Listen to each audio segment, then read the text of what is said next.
Israel's alleged cache of nuclear arms is in the spotlight again. Egypt's now withdrawn from the non-proliferation treaty talks in Geneva. They did that on Monday over a failure to plan for a, quote, Middle East free of nuclear weapons. They're clearly referring to Israel there. It emerged indeed that Israel too is soon to get its fifth submarine. That submarine capable, reportedly, of carrying and launching nuclear-armed missiles. Question is why? OK, well, for more, let's talk to Ramzy Baroud, the editor of the PalestineChronicle.com publication. He joins us now live. Thank you very much for joining us from Seattle there. A big, strong move from Egypt here. They're basically blaming the failure here on Israel, but is Israel going to listen? Of course not. If Israel was going to listen, they would have listened decades ago. But again, Israel is dealing with this situation where there's, I would say, an international conspiracy to allow Israel to continue with its quest for nuclear armament at the expense of the Middle East, at the expense of peace, not just in the region, but around the world. And it's about time that Egypt takes a stance on this issue. It is very important what happened here. But if this is not followed by international parties, by the non-aligned movement, by other Middle Eastern countries, I think Israel will just get away with it as it always did. I guess, of course, Israel's going to say, no, it's Iran that's the stick in the ointment here when it comes to nuclear issues in the region, no? Well, I mean, again, it really depends on the decisiveness or lack thereof of the international community, which has been very, not just indecisive, but I would say if it were not for Western countries' support, now Germany, but also Britain, originally France, the United States even, Israel would have not been able to acquire such massive destructive capabilities. Some estimates put them at 200 nuclear heads, but others say about 400, if not even more.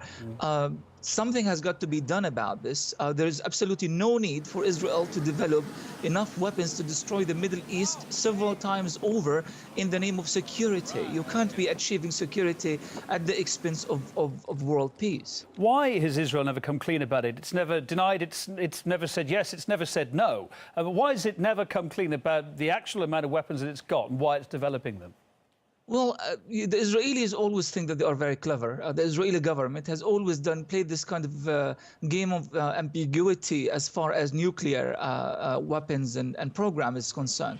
On one hand, they are kind of living up to the expectations of the United States. U.S. governments in the past kind of kept, hush about the Israeli nuclear power, but at the same time asked them not to declare that openly, because if they do so, then it will become a very difficult legal issue for the U.S. to deal with, and there will be subjected to international pressure.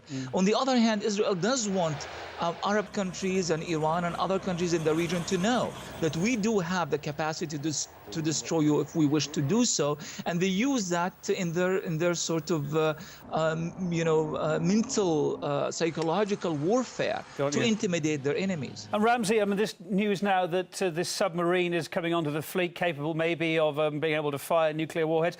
How come Israel is so confident there will be no repercussions? Or is it just a game of bluff?